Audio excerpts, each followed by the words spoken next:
Wait, so we've been doing this thing for going on a year now? It's probably time I actually introduced myself.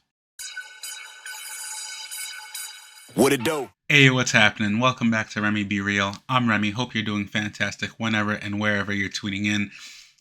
Where did the time even go? It feels like just yesterday, set up, hit record, and here we are, nearly a year later.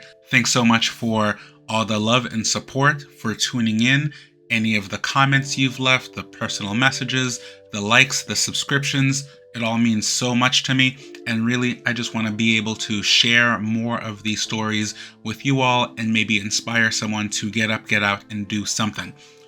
Which leads to how I even got here. We talked about, learning how to swim, getting comfortable running, getting out on the bike, but before all that, I was really, really sedentary. And it took getting some tough news from a physical to actually get the wheels moving, to make some of the change and become the person you see here today. No need to go all the way back in the archives, but as far as what's relevant to us here in this space, I was always kind of active as a teenager, played baseball, played football, a little bit of basketball, but I got cut from the soccer team. Did run cross country for a little bit, and one day the football coach saw me coming across the field because we run everywhere, and he said, "Whoa, whoa, whoa, who's that kid? You're my new linebacker. Get over here, get some pads on." And that's how I started playing football. But fast forward, you graduate, wasn't playing any sports in college, beer pong, does that count? I don't know. And even after, I really leaned on my youth to keep me in shape, but I wasn't eating well, I wasn't sleeping, I wasn't taking care of myself at all. Fast forward to around 2015, actually, November 2015, I go in for my physical, and spoiler, it was not good news, not at all. Blood pressure was high, my weight, I was like 285, way high, cholesterol through the roof. Doctor gave me some hard news, and, I could sense in his voice that he didn't really believe that I could do the hard work to make those lifestyle changes. So he just prescribed me some drugs, and I get it, but challenge accepted. Now, for a lot of folks, their first inclination is to shape up, go to the gym, and start figuring it out. I had some intermittent success going to the gym. I even tried running a time or two prior to that, and it just didn't stick. But I was very aware that my portion sizes couldn't be right. I loved to cook then, and I still love to cook now. The difference is I was having an entire chicken breast for dinner, or like a whole steak. And once I looked up the portion sizes and saw how many ounces of meat I should be eating, it just didn't add up. So that was step one for me. Forget the gym, forget the running. I was just focused on cleaning up what I was eating. I used this app, basically just a food diary, lots of different ones. I'll link the one that I use down in the description.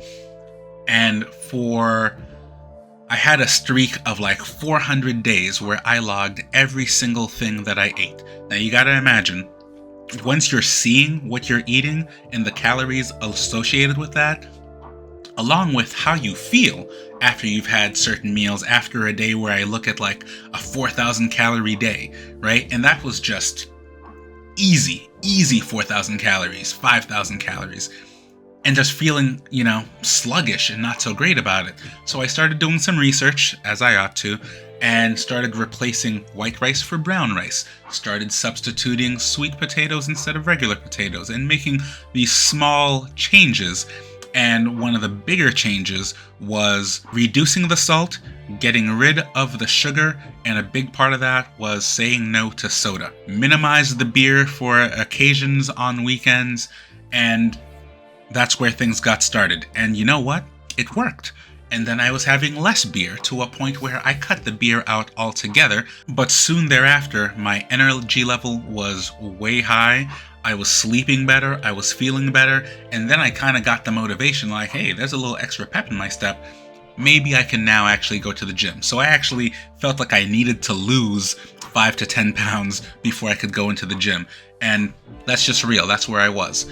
But once I did start going, I realized I don't know if this is really sustainable. See, I was going in after work, and I laid my clothes out, had the best intentions, but time after time, either I would get caught in traffic, I'd get stuck with something late at the office, have one more email, or just flat out have a bad day, and then I'd go home and not really make it to the gym. So if I was planning to go twice a week, it ended up being once every other week. So I reframed that and made it a priority, made it the first thing I did every single morning. So I'd lay out my stuff the night before, wake up, throw it on, go out to the gym, made it happen. So, all right, great, check. And then from 2 times a week, turned to 3 times a week.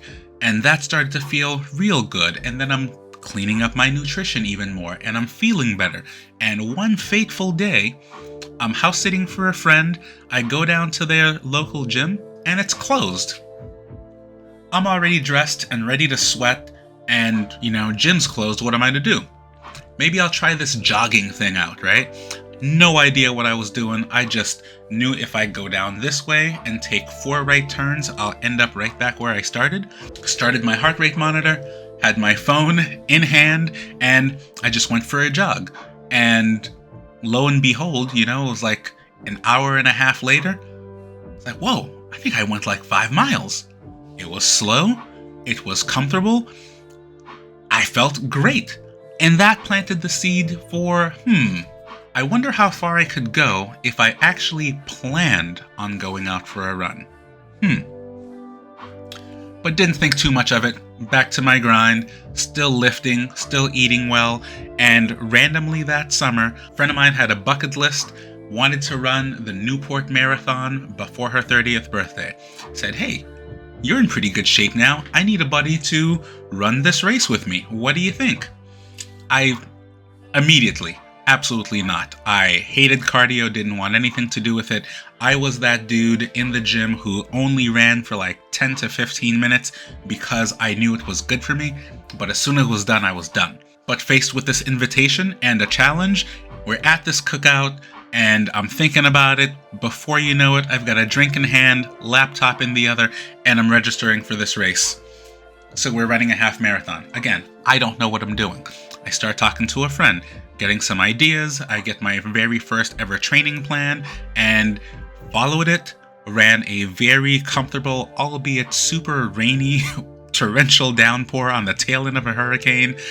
But I ran a half marathon. I felt fantastic. I was on this incredible high. Now, everything hurt.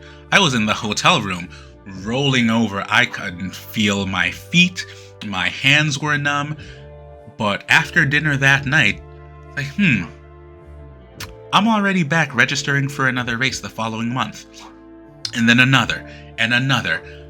And then I found myself running the Chicago Marathon, and then the Marine Corps Marathon, and the Phoenix, and the Bay State, and it's like, whoa. Now, while I was catching this run bug, I did still have my bike, and, I wasn't really cycling for commuting anymore, but every once in a while, I'd change things up. I started to take some recovery rides on Sundays after a long run on Saturday, just to kind of keep my legs moving. I did still enjoy being on my bike, but I hadn't turned into a full-on cyclist yet. I was just a guy who enjoyed spinning. I loved to ride. I loved the freedom. I loved getting out in nature.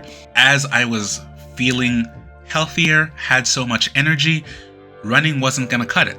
So I started riding some more, and I was riding harder and longer and up bigger hills. Then I'm finding out duathlons are a thing. So now I'm adding that. I'm strength training, I'm boxing, I'm kayaking, I'm rock climbing. And fast forward to this last summer, I think that's where we started.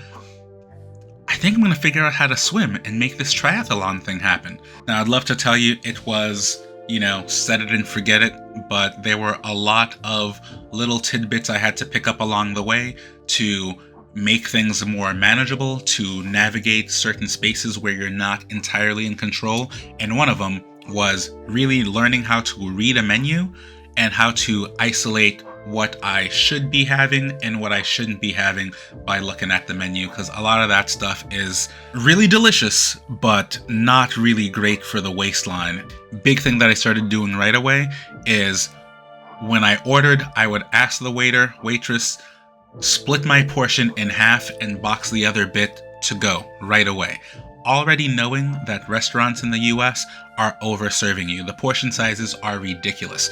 So if you're only putting half of that portion on my plate and the other half is already boxed up, I'm not even gonna look at it. I'm not gonna eat it. I will finish my plate and I will be satisfied. Another tactic that I used was just cooking more. If there was something I wanted to eat, I wasn't about the, no, you can't have that. I could eat whatever I want as long as I made it. So that meant if I wanted a burger and fries, I'm making my own burger and fries. If you wanted a pizza, start rolling the dough. You got a craving for ribs? It's gonna take you a couple of days, but get working on that marinade, set it aside, and do the work, and you'll have it so much cleaner. If you make it yourself and you're not relying on Papa John's or whatever chain you're going to prepare it for you, because that stuff is just dripping with extra fat, extra grease, and all sorts of sodium added. I can go on and on with these, but I'll leave you with just one more strategy that I employed to kind of make the nutrition more bearable. That food journal was essential. It did so much in helping me clean up my nutrition and just being more aware of what was going in my mouth. And once you see the numbers, you can't unsee them, and it's up to you to make the changes.